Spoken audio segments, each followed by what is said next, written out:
Hello everyone, welcome to Helix Cloud Games. My name is Richie and this is CloudQuest, a cloud gaming show where we take a deep dive into one particular topic. This week we're talking about Netflix, and joining me on this quest is none other than making his return, although he actually didn't miss an episode of CloudQuest, Mr. Chris. No, I didn't. Welcome back to me, I guess. Yes, I've been away, but I've never been away.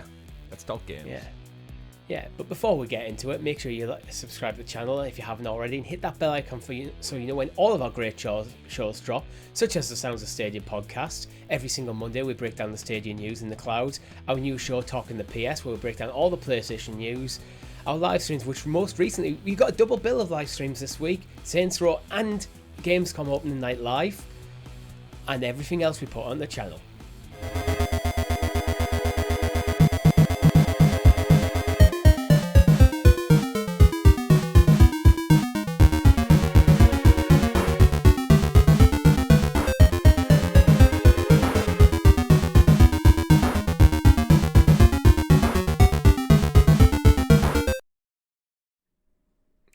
So Chris, first of all, for our listeners out there, tell them what Netflix is. Netflix. What isn't Netflix now? So Netflix started off as a video rental company back in I don't actually know the true history. I know it definitely was like postal delivery initially, and then they kind of jumped on the digital bandwagon before poor Blockbuster.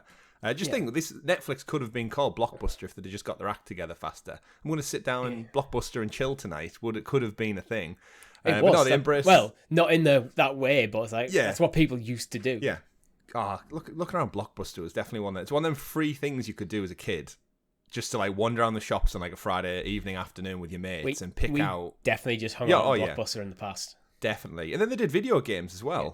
Which, I remember, looking and thinking, sometimes they've got more random games than, Electronics Boutique or Game or whatever it was at the time had in stock. So, shout out to Blockbuster. But, Netflix kind of embraced the digital world a little bit faster than they did. And they kind of just decided, how about we put movies and TV on the internet and you just click to stream it. And it started out, history. Netflix would post you the DVD. The disc, yeah. And then at some point, someone probably thought, well, why are we posting the DVD? Why don't we this YouTube thing exists? Why don't we just do YouTube for movies and TV? Yeah. Crazy. It's such a simple concept. And then the world changed. Changed. Literally, I think Netflix has changed the world. It's changed how we interact with TV. People are, apart from live content, I don't think people sit down at a very specific time to watch a very specific show based on a broadcaster schedule anymore. That's just not how I think it's actually. I think it's personally a better system where I want to watch this show, but I can fit it in when I want it, when suits me, rather than trying to cater my life around this show that I want to watch. Definitely. It's entertainment a la carte, essentially. You pick and choose and you're not beholden to a schedule. I remember getting out the Christmas TV guide and circling what Christmas movies were coming up for this holiday season to sit down and enjoy them at a very specific time during the day.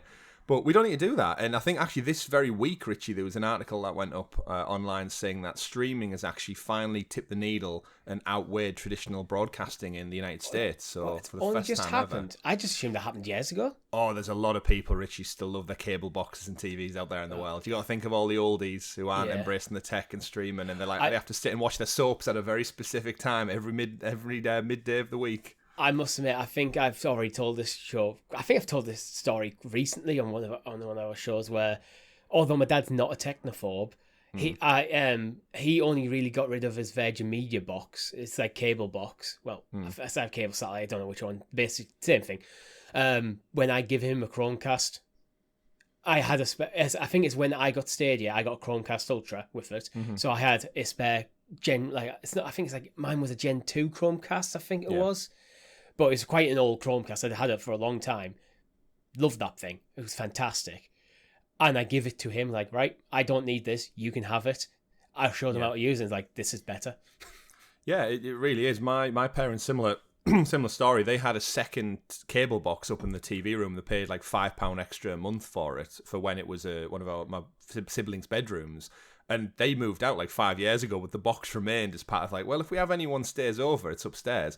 Same thing, gave them a Chromecast Ultra, set it up, showed my mum and dad how to kind of cast things, explain to them that you could get Netflix, Disney Plus, Amazon Prime, BBC iPlayer, ITV on top of the TV already has Freeview features, so you're not really missing out on anything for viewership, but you're saving yourself money per month. It's absolutely crazy world, and no surprise that Netflix were kind of at the forefront of that.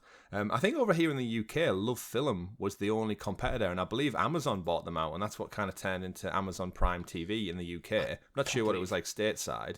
Yeah, I completely forgot about that. Love Film was a thing, yeah. My brother actually got caught out on, like subscription models weren't really a thing. Yeah. He's a few years younger than us, obviously, and he got caught out on paying for the subscription but not realising to cancel the subscription. And as a daft kid who didn't have a job with income and stuff, he started getting like letters saying you owe us money, and that was his first kind of adult lesson in managing your finances and subscriptions. And Love Film tried to take him to the courts. Yeah, over like $8.99. I think there's more legislation around stuff like that now, where if you don't pay your bill, you no longer get the service. That's it. Yeah. To prevent that sort of thing, because I think, we're talking about a world where subscription services didn't exist, and then all of a sudden they did, and everyone was doing it. Mm-hmm. But this is, by the way, it's still a gaming podcast, if you're wondering what we're going on about. It is. Yeah, we're talking a bit about Netflix, because Netflix is seemingly getting into cloud gaming. So we already know Netflix are involved in mobile gaming. Mm-hmm. They have, as part of the subscription to Netflix, you can access a range of mobile games. I think they're mainly mobile games. There's kind of like a variety. There's some that are exclusive to the platform, but I always find it hard to figure out where they're at. Our games, there we go. I found it now. To be fair, apparently only, I think, less than 1% of Netflix subscribers has used the gaming service. Yeah, so I saw a not video done a great job there of getting it out there. But I saw the video from Brian Chappelle about Netflix cloud gaming stuff, and those statistics. It was like that percentage of Netflix user base is still like 1.5 million people. Sorry, so it's not a number to be shunned at, even though it's a small entry point. If you're going to launch a gaming platform and you still get over 1 million people access it, that's pretty good numbers for an entry into a market they're not currently a part of. Yeah. Albeit in the grander scheme of things, it looks like a pitiful amount of your user base are testing it out. There's a few things I want to point out about Netflix's current gaming offerings that I think is worth actually giving them a bit of credit for. So I'm reading from Netflix's, oddly, their help center on their website and there's a couple of bullet points under Netflix games: no ads, no extra fees, no in-app purchases, unlimited access to exclusive mobile games included with your Netflix membership. Mm-hmm. I think they're worth pointing out because it's like, yeah, they are mobile games.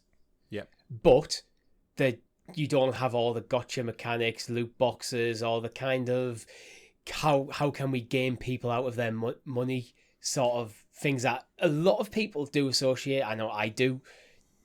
Typically, when I hear about a mobile game, I assume that's in there until I've been shown otherwise. Yeah. They are not their Netflix games. Yeah, it's a similar tack to Apple Arcade. Like you pay for a subscription fee, or Android Play Pass. You pay for a nominal monthly fee, and you get access to all these games and library for free. Some exclusive games, but more importantly, yeah, you're right. It takes out the adverts and the monetization. I actually realized, so I got the ferry across to France this past week, so I downloaded a few games when I didn't have signal to just mess around with on my phone. And I went back and thought I'll download Cut the Rope. If you remember Cut the Rope from back in like 2000 with the little Om-Nom creature. Download the original. Thought the original won't be monetized or anything because it's an older game and it was prior to games being free. I think you actually had to pay for it, like £1 whatever. Totally monetized to shit now. Every 5 seconds an advert pops up, and not even a good advert, where it's just the block rectangle randomly pulled from some advert center, and you have to wait 5 seconds to hit the cross. And like, this is a game I've played for hours on my probably iPhone 3GS back in the day. That's now been updated to now include pushing me towards like buying the premium version. And literally every level you completed it, where you get the 3 stars, it would say, do you want to buy this one? Or do you want to... Pause. It wasn't buy a premium version. It was a monthly subscription for Cut the Rope to avoid ads. Yeah, just says all the things that are wrong with mobile gaming, right? And it's probably £1 a month. So people go, it's only £1 a month. It's nothing. But then when you got 10 games, it's £10 a month. Yeah. Again, I bought that game many, many years ago for full price when it was out, and it's now a worse game than it was. It's monetized to shit, and I have to subscribe to play it peacefully. So it's safe to say that was deleted before I reached Calais. I have no problems actually with on mobile games. If it's a free-play game, there being ads in the game. But I would prefer them to just be like banner ads that are just there all the time, and I can play the game and ignore the ads if I choose to, but it's there on screen, rather than this thing that gets in the way of me interacting with the game. Anything for me in a game that stops you playing the game is bad, regardless of why you're doing it, what the monetization strategy is. Games shouldn't be programmed to prevent you from interacting with them. Yeah, agreed. I don't think there's anything fundamentally wrong with advertisement, depending what you're advertising, who you're advertising it to, and how it's done. But I mean, we effectively only found out about Stadia, and the whole reason this channel exists is because they stood on stage at GDC and talked about it, which is a form of advertising. Yeah. So yeah, we watched Opening Night Live this week. At the time we're recording, we haven't watched it, but that's basically what I'm assuming that is a 2-hour-long advertisement, effectively, with advertisement in between the advertisements. Yeah, agreed. But anyway, Netflix are looking to introduce a advertisement model. So I know they've recently been bumping up the price every kind of 6 months or something across the planet. And that's obviously irking a few people. They're seeing like the biggest numbers drop in recent months. I unsubscribed for the first time since 2013 for 1 month, and then Stranger Things started, and I had to get it back again. So I haven't had a persistent Netflix subscription in probably about 5-6 years, if not longer. I've had occasional months here or there. Yeah. Which, to be fair, that is now how I interact with streaming services. I've just reactivated Disney Plus for She-Hulk. I'm a bit... Side note, I'm a bit pissed off with myself on that one, because when I got my new phone contract, I got 3 months of Disney Plus free. I decided, you know what, I've got She-Hulk and Andor on the horizon. I'll hold off, and it'll cover me for them. It expired before I used it. Oh, it was like 3 days after. I didn't realise there was an expiry on it. It was 28 days from when the contract started, and I've had this contract now for about 35-40 days. It's like, too bad. But anyway, that's I mean, you just reminded me from being in Disneyland. You actually got for our accommodation stay. You got 12 months Disney Plus included with your accommodation stay, which I need to redeem. So thanks for that reminder. The whole point of this phone contract as well is I just made my internet bill cheaper. So it's only a £6 contract. Disney Plus is like $7.99 a month. So I would have basically made free money for 3 months. But anyway, that's marketing, isn't it? Yeah, that's my own fault. But back to Netflix. Where were we? We kind of went off in a couple of tangents. They've done mobile games. In the time since they've launched the mobile games, they've also acquired some studios. So they acquired Night School Studio in September last year. They've then went on to acquire Next Games and Boss Fight Entertainment. So not huge studios, but they've got a couple of titles out there that you may be familiar with. And obviously they're growing their games division as such, slowly but surely. Yeah, I think 2 titles I noticed when I was flicking through the list that I think our Stadia fans will be aware of is like Into the Breach. Yep. And Spiritfarer. Although Spiritfarer is on the to be released category, not released. But Into the Breach is on there, came out July this year. Doesn't have cloud saves, weirdly enough, but okay. But the reason we're talking about Netflix, because we've known about Netflix having a mobile leg. We've talked about it, I think, in Sounds of Stadia before. Oh yeah, definitely. But it's seemingly Netflix are trying to get into cloud gaming. I mean, it seems like the next logical step, right? You have the largest, or one of the largest streaming services. I think Disney Plus has actually just overtook them on the planet. Your entire heritage and history is in streaming. So what logical next step to look at all of the competition industries around you and think, where is the money being made? And I've said time and time again in the show, the video games market is bigger than the music industry, the TV, and the movie industry combined. So if you're Netflix sitting in one of those other big 3 and looking at your competition thinking, well, we have the infrastructure to do streaming. We do it to millions and millions of people on the planet. Can we not just stream a game instead rather than a show? And your install base is shrinking as well. That's something that's worth pointing out, because that's going to force people to make some moves. Well, yeah, exactly. It forces your business structure to look at, like, if you're seeing shrinkage in your divisions, then how do we keep... I mean, it's weird because they've all these streaming companies are seeing massive growth. just by nature of like content and people merging together. We saw like Marvel and Star Wars, Disney and Fox become Disney and all that, and everyone kind of gobbling up the competition, similar to what's happening in the games industry, actually, that consolidation of everything. And Netflix, I think I said on a SideQuest show many, probably a year or so ago now, I think of all the streaming giants, Netflix is one of the ones that is actually at risk because they don't have anything to back it up. Like Disney have the parks, they have the movies, they have their games, they have a lot more going on without Disney Plus actually propping them up. Nowadays, I think the key to success is IP ownership. You look in gaming, why was the PS4 so successful compared to the Xbox One? IP. It had these games, these characters that people wanted. Why is Disney so successful at the moment? Well, they've got the Walt Disney historical heritage stuff, but they also have Marvel, they also have Star Wars, and they are milking them IP as much as they can. Oh, yes.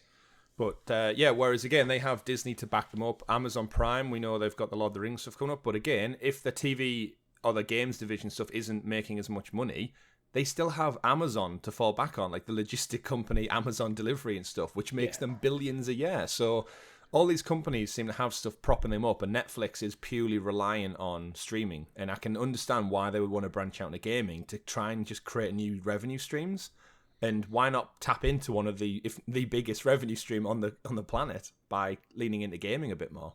Yeah, I mean, reading from IGN, Netflix has always had big ambitions for its gaming service, saying back in 2021 that it wanted to create the absolute best gaming service in the industry. I'm not expecting that from Netflix. And I think that if Google can't do it, Netflix can't do it. It's actually, I want to use that to kind of talk into what you would expect from a Netflix cloud gaming service, because for me, I'm not expecting like an Xbox PlayStation competitor like it was with Google. That's not where I see them fitting in. So when they say they're the best service in the industry, I think that's just marketing speak, to be honest. Yeah, I mean, you're not going to come and go, well, aiming to be the fifth best in the industry. You always got to push for number one. The one thing I do, like you mentioned IP there, but there's a lot of content on Netflix that, for better or for worse, is fantastic. And if they lean that into kind of giving their IP over to video games and they're exclusive to Netflix, that could be a huge win. Like, they've so far got like a Stranger Things pixel art isometric game. Looks fun, but it doesn't tickle my fancy. If they came out and said there's a game like Rainbow Six Extraction in Stranger Things with that kind of like upside down world, or they told me that there's an Umbrella Academy Arkham Knight inspired game with all the heroes from Umbrella Academy, like, they have good IP. I mean, they have The Witcher, so I'm sure there's something they can do with CD Projekt Red and The Witcher as well, like a spin-off or something like that, to kind of tie the games in with their own exclusive IP.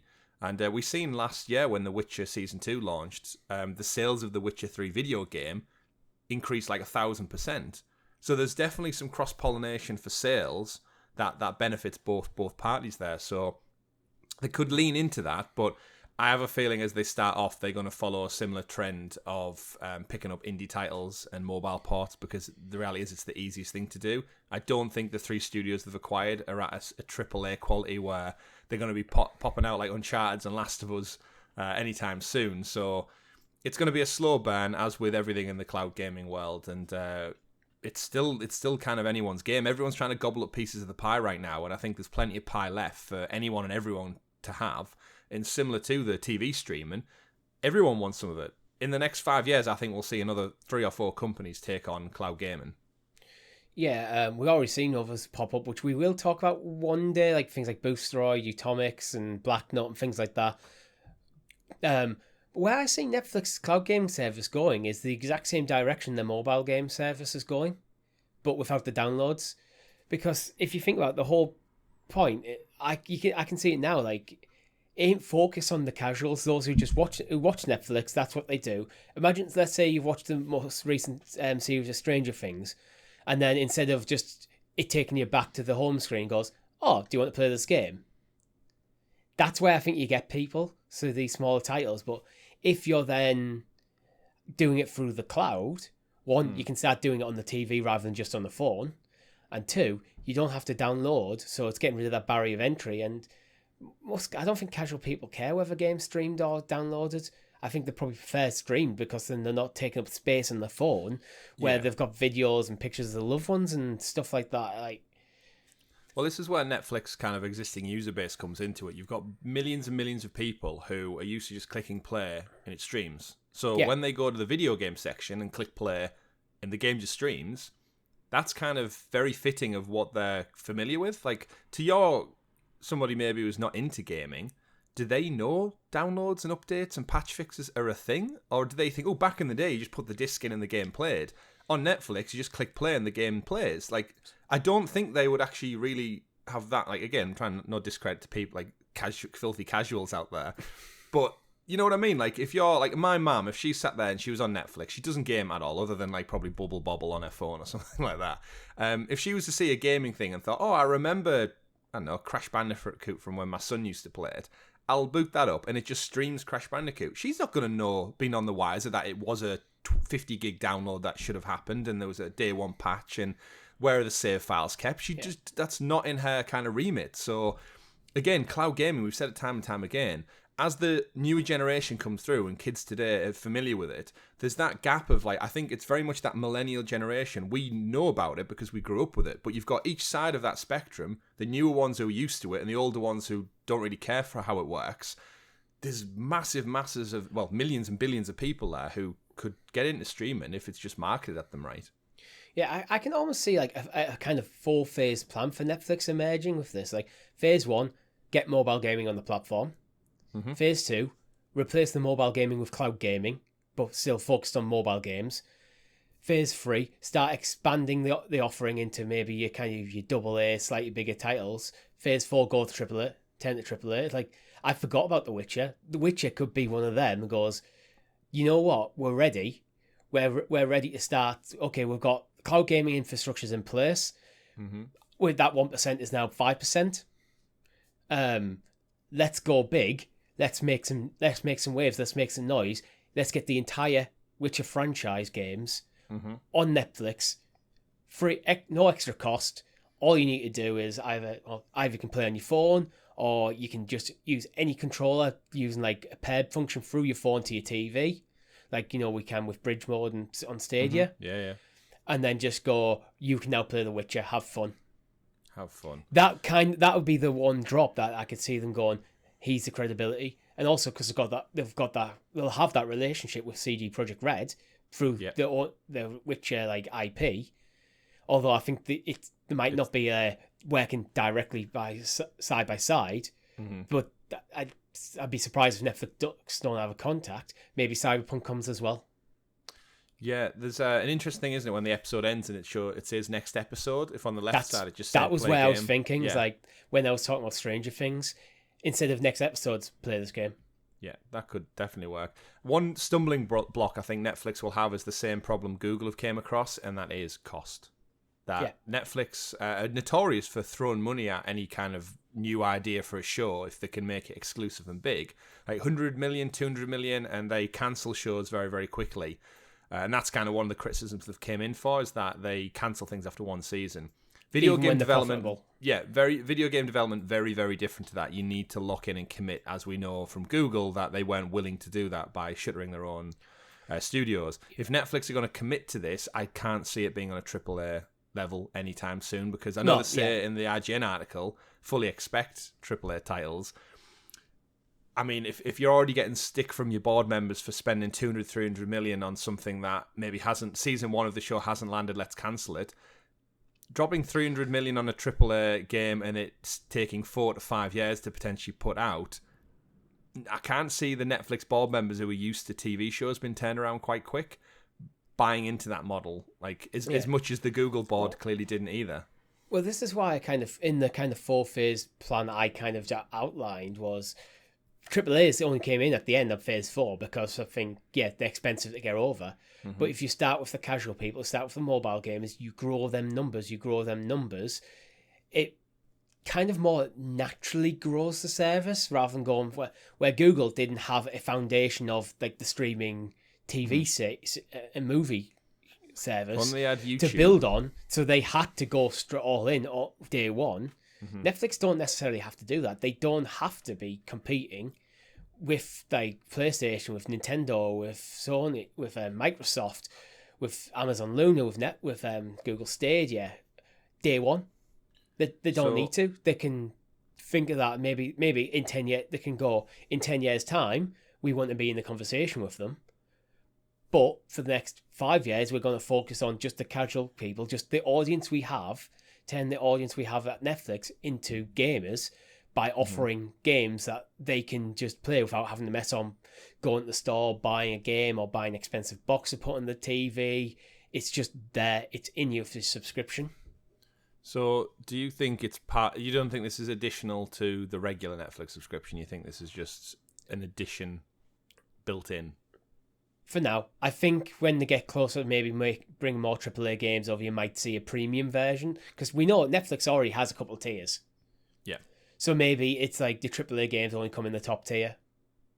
Something like that. Premium, Extra, Plus, and Deluxe, or whatever PlayStation have got for theirs now. Yeah. Subscriptions out the wazoo. Or they might even make it like... might even bring in, I mean, it's kind of against the model they've always used, but they might even bring in like a single purchase thing. Like you can just say if the Witcher does come, and it's say on the highest tier, but you don't want to pay for the highest tier, maybe you can just buy the Witcher.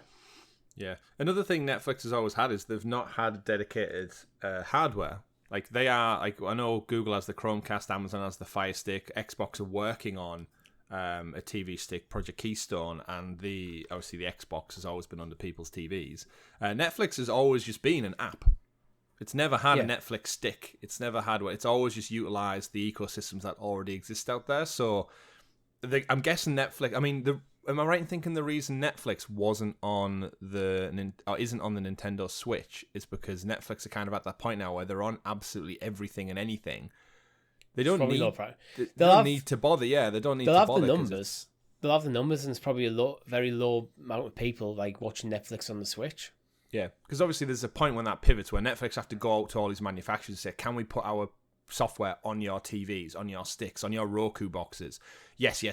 Great. And then now it's become so big, they have to go to Netflix and say, "Can we have your service on our system?" Obviously, the PS5 launch with it built in and stuff, but it's already there. So there's an interesting dynamic, probably a later conversation to be had, Richie, about where do Microsoft and PlayStation, are they comfortable with Netflix gaming sitting on the UI desktop of their consoles? That would probably, I'd assume, have to be further conversations with them. But we know like a lot of smart TVs now just have cloud gaming like natively. Like, look at the Samsung TVs coming out this year. It's pretty much any cloud gaming service you want, you can just have it there. Yeah. Just Netflix just nestles in there. And Netflix is already going to be there because Netflix has been there for years.